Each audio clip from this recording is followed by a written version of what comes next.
Et on passe maintenant à une entreprise qui ne connaît pas la crise. Nos deux invités sur ce plateau travaillent chez McDonald's, dont le siège est basé à Guyancourt. Et ils viennent nous parler de la journée des métiers qui aura lieu le 16 avril. Bonsoir. Bonsoir. Donc nous recevons Loïc Glou, qui est gérant de restaurant de l'enseigne, et Déborah Legluère, qui est assistante de direction. C'est ça. Au restaurant de plaisir. Oui. Alors donc c'est un événement qui aura lieu dans toute la France, environ 150 villes, si j'ai bien compris, dont celle de plaisir. Donc une journée des métiers, en général, on s'attend à ce que ce soit l'initiative d'une institution. Là, donc c'est une entreprise. Pourquoi ce choix? Peut-être Loïc Glou?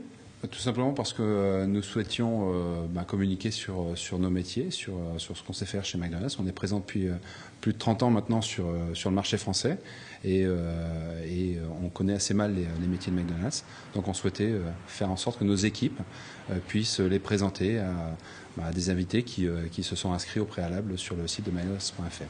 Donc c'est aussi se faire connaître, finalement faire connaître aussi la marque, puisqu'il y a eu une communication très très importante. On a vu l'affiche dans pas mal de journaux, voilà. Notre marque est connue. Je pense que nos métiers, en revanche, le sont moins, et donc ils sont à découvrir. Et ce sont vraiment les équipes des restaurants qui vont les présenter. Donc assez personnel. Sous quelle forme justement? Ça va être une visite, ça va être comment ça va se passer? Donc sur le site de mcdonalds.fr, chaque personne pouvait s'inscrire à des sessions qui vont durer à peu près 1h30. Donc on a à peu près 4 sessions par jour. Et donc pendant 1h30, nos équipes vont présenter à la fois leur métier, les opportunités de carrière chez McDonald's, la formation, tout le système qui est mis en place pour que nos salariés s'épanouissent dans nos restaurants. Alors justement, Déborah Legluère, vous faites partie de l'équipe du restaurant de plaisir et vous allez recevoir du coup les visiteurs. Oui. Quel va être votre rôle ce jour-là? Alors ce jour-là, en fait, je vais devoir tout simplement présenter mon métier en expliquant une journée type et en expliquant également mon parcours, en fait. Pourquoi je suis rentrée chez McDonald's, comment j'ai fait pour arriver à ce centre de direction et éventuellement vanter également ma fierté de travailler chez McDonald's. Justement, pourquoi vous y êtes rentrée et comment s'est fait l'évolution? Alors, j'y suis rentrée, cela fait 7 ans maintenant. En fait, j'étais lycéenne et cela faisait 3 ans, enfin c'est au bout de la 3e fois que j'ai postulé que j'ai réussi à rentrer dans cette entreprise. Au début, j'étais trop jeune en fait et donc à cette époque-là, le restaurant, ça ne les intéressait pas d'avoir des personnes mineures. Je crois que ça a changé depuis, non? Oui, depuis effectivement, nous recrutons également des mineurs. L'année d'après, je m'étais pris trop tard. Bah oui, j'avais pas fait attention, donc au mois de juillet. Et l'année d'après, ils m'ont enfin dit oui. Alors pour moi, c'était vraiment un choix, parce que du coup, j'ai quitté le lycée. Et c'est vrai, en fait, j'avais des amis qui avaient travaillé, j'étais cliente, on va dire, comme beaucoup de personnes. Et c'était quelque chose qui m'attirait vraiment, ce contact avec la clientèle et puis ce travail dynamique, en fait. C'est vraiment l'image que j'avais. Donc une bonne ambiance et un travail dynamique et puis surtout un travail complet, parce qu'en fait, nous sommes totalement polyvalents. Et donc j'ai eu le plaisir de travailler au restaurant. Je suis rentrée en tant qu'équipière polyvalente. J'étais à 20 heures par semaine. Et au bout de 2 mois, on m'a proposé de passer hôtesse à 35 heures. Donc forcément, j'ai dit oui. Et alors là, ça m'a encore plus confortée dans mon choix parce qu'au bout de 2 mois, j'avais un vrai travail, un vrai métier et je vais prendre mon indépendance et mon autonomie. Mais vous nous dites que c'était un véritable choix. Vous vouliez y rentrer, même y faire carrière et y rester. C'est pas forcément toujours le cas. C'est vrai que quand on échange aussi avec des étudiants, ça peut, qui font ce boulot en boulot d'appoint, en plus de leurs études, ça peut leur sembler difficile au quotidien et ils n'ont pas forcément envie d'y rester. Ça a été perçu comment par votre entourage? Ils étaient un peu surpris parce que forcément, j'avais quitté le lycée. Donc pour eux, c'était quitter le lycée, les études, c'était la sécurité. Mais aujourd'hui, moi, McDonald's, ça a été le meilleur choix que j'ai fait de ma vie parce que cela fait 7 ans que je suis assistante de direction. Si tout va bien, je vais même continuer ma carrière. Et c'est vrai qu'au début, ils ont eu peut-être un petit peu peur en se disant, mais mince, c'est peut-être que McDonald's. Mais ils voient que je suis tellement fière et épanouie dans mon métier. Au contraire, ils sont heureux, quoi. Ce qui vous a plu, en fait, dans votre parcours, c'est finalement qu'il y a eu une évolution. Oui. C'est un petit peu, en fait, la démarche que souhaite faire McDonald's, c'est conserver finalement ses salariés en leur proposant de monter dans les postes. Exactement. On a aujourd'hui, dans nos équipes de gestion, on a 70% de nos équipes de gestion, de nos salariés qui sont issus de McDonald's, du terrain. Déborah en est un exemple. Moi, j'en suis un aussi. Voilà. Je suis rentré il y a 22 ans, j'étais assistant de direction comme Déborah. Et aujourd'hui, j'ai une entreprise de 1000 salariés. Donc, la chance est donnée à tout le monde chez McDonald's pour évoluer. Et c'est un petit peu ce qu'on va montrer et ce dont vont parler les équipiers et le personnel des restaurants, donc le 16 avril. Finalement, il y a quand même des personnes qui sont recrutées sans être passées par le bas de l'échelon ? Aussi, on a aussi des recrutements directement de managers en bac plus 2, bac plus 3. Et vous diriez que c'est une méthode américaine, en fait, le self-made, on va dire ? C'est une méthode. McDonald's est une marque américaine, mais une entreprise bien française. Et parce que votre politique est gérée par McDonald's France et non pas par... Tout à fait, on est géré par McDonald's France, nous sommes tous français.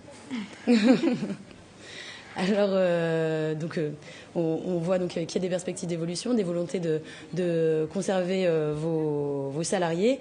Vous déclarez même premier recruteur de France. Tout à fait, on est premier recruteur de France. On recrute aussi beaucoup de jeunes. Aujourd'hui, dans ces périodes difficiles, c'est un atout important et qu'on souhaite partager. On va recruter près de 43 000 personnes cette année, 3 000 pour nos ouvertures, donc on a une quarantaine d'ouvertures prévues. Il y a 3 000 créations de postes. 3 000 créations de postes et le reste donc pour renouveler nos équipes qui sont effectivement composées pour beaucoup d'étudiants. Et ça veut dire que les étudiants ne restent pas tous non plus, hein. Les étudiants, un exemple, vous avez quitté le lycée, mais il y a aussi des étudiants qui viennent pour... Tout à fait, les étudiants, pour certains, effectivement, ne souhaitent pas rester, restent le temps de la période scolaire. Et, ça fait beaucoup de roulements, 40 000 donc cette année de postes de jeunes pour la plupart, qui vont partir et qui seront renouvelés. Oui, c'est ça, sur 66 000, sur plus de 66 000 salariés, effectivement, 40 000 vont être renouvelés. On parlait juste avant cette chronique, au début de cette chronique, d'un forum sur les jobs d'été. Est-ce que du coup, McDonald's est aussi susceptible de prendre des jeunes l'été ? Nous avons une politique de recrutement qui est là je parle des restaurants dont je m'occupe dans les Yvelines, des 7 restaurants. On recrute tout au long de l'année. On recrute l'été pour effectivement remplacer les salariés qui partent en vacances. Mais on recrute en recrutant des CDI, on embauche en CDI et on ne fait pas de différenciation sur le recrutement l'été. Voilà, les seuls contrats que vous proposez sont des CDI. Tout à fait. C'est quelque chose qui vous avait intéressé peut-être en entrant dans cette entreprise ? Oui, bien sûr. C'est la sécurité de l'emploi. C'est vrai qu'un CDI, justement, moi j'ai quitté le lycée, donc j'ai quitté une situation entre guillemets sûre pour justement un emploi. Mais quand j'ai dit à mes parents, vous inquiétez pas, c'est un contrat à durée indéterminée. Et en plus, au bout de 2 mois, j'étais à 35 heures. J'avais tout gagné. En termes de salaire, il y a aussi donc de quelle base on part, quelle évolution peut-être ? Alors, on va dire, si je peux me permettre, quand j'étais équipière, donc j'avais le SMIC horaire, et au fur et à mesure, en fait, en gravissant les échelons, forcément le salaire évolue. Donc aujourd'hui, je pense que j'ai un salaire totalement respectable, qui est une base donc mensuelle, et tous les 3 mois, selon les résultats du restaurant, nous pouvons avoir une prime, et nous avons en plus le 13e mois. On peut donner ce salaire où il y a une confidentialité dessus ? Moi, personnellement, ça ne me dérange pas. Je touche à peu près plus de 1 500 euros. On va dire c'est 1 500 euros net au minimum par mois. Donc je pense que c'est déjà... En fonction ensuite des résultats en fonction des résultats du restaurant. Et si je travaille un petit peu plus que prévu, j'aurai un petit peu plus de sous. Très bien. Est-ce que vous auriez quelques données peut-être locales ? Vous parlez de 43 000 emplois sur toute la France. Vous gérez en fait 6 restaurants dans le département, je crois. 7 restaurants dans les Yvelines, donc effectivement qui représentent à peu près 460 salariés. Et donc on a globalement on va recruter plus de 250 personnes pour renouveler, et on va donc aussi créer 50 emplois à partir du mois de septembre en ouvrant le site de l'Accueil des Yvelines. Et qui sera un nouveau restaurant. Un nouveau restaurant. Et ce sont des franchises à chaque fois ? Comment ça fonctionne, le mode de fonctionnement ? Chaque restaurant a un propriétaire qui achète le nom ou... Pour ma part, je représente l'enseigne. Donc, ce sont des restaurants qui effectivement appartiennent à McDonald's. Et on a aussi des franchisés. Il y a 30 restaurants dans les Yvelines.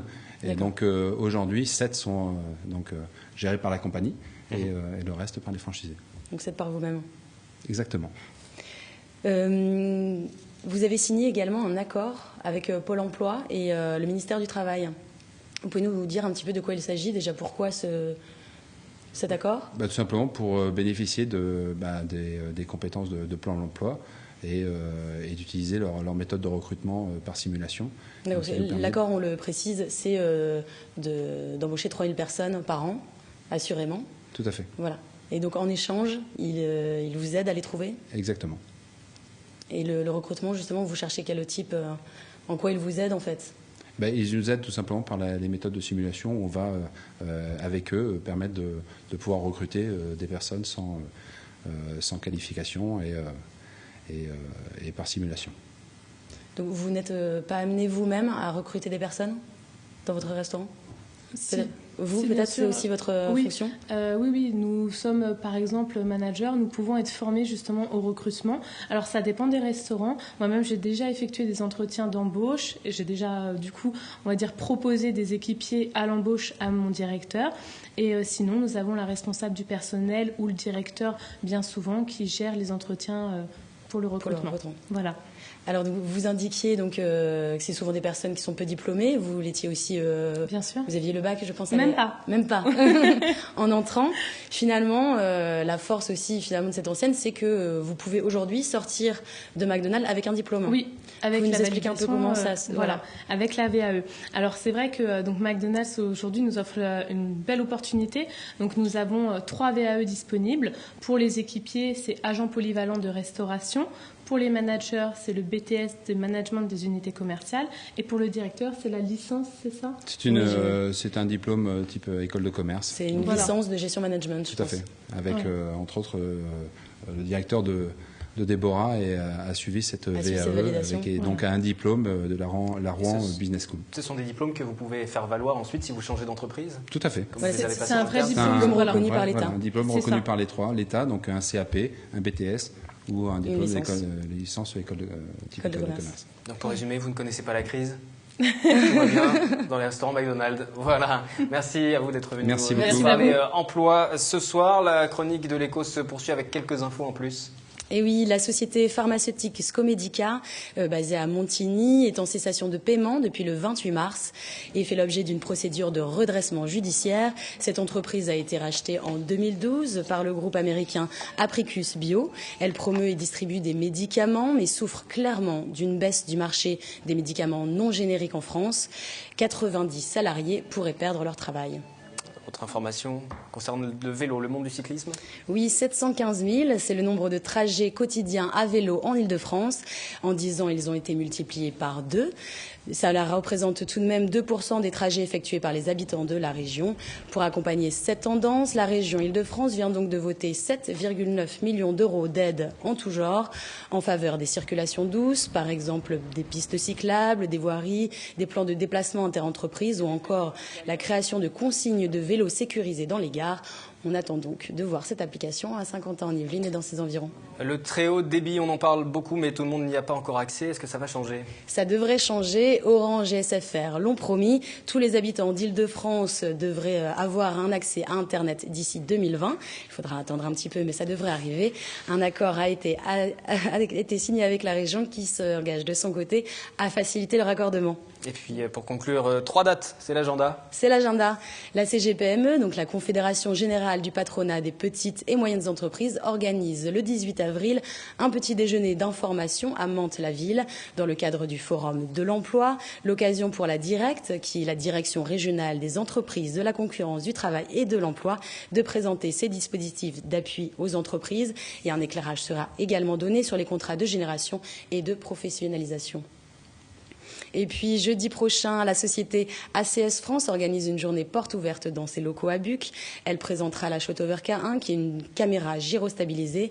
Donc, pour être clair, c'est une caméra qui permet de filmer depuis un hélicoptère, par exemple. Priorité, vous l'aurez compris, aux professionnels de l'image. Oui, on ne fait pas toujours des prises de vue de cette façon, oui, c'est sûr. Voilà, ce n'est pas courant. Et puis enfin, Pierre Gattaz, qui est le candidat à la présidence du MEDEF, fera une conférence sur le thème pour un MEDEF de combat, de conquête et de rassemblement.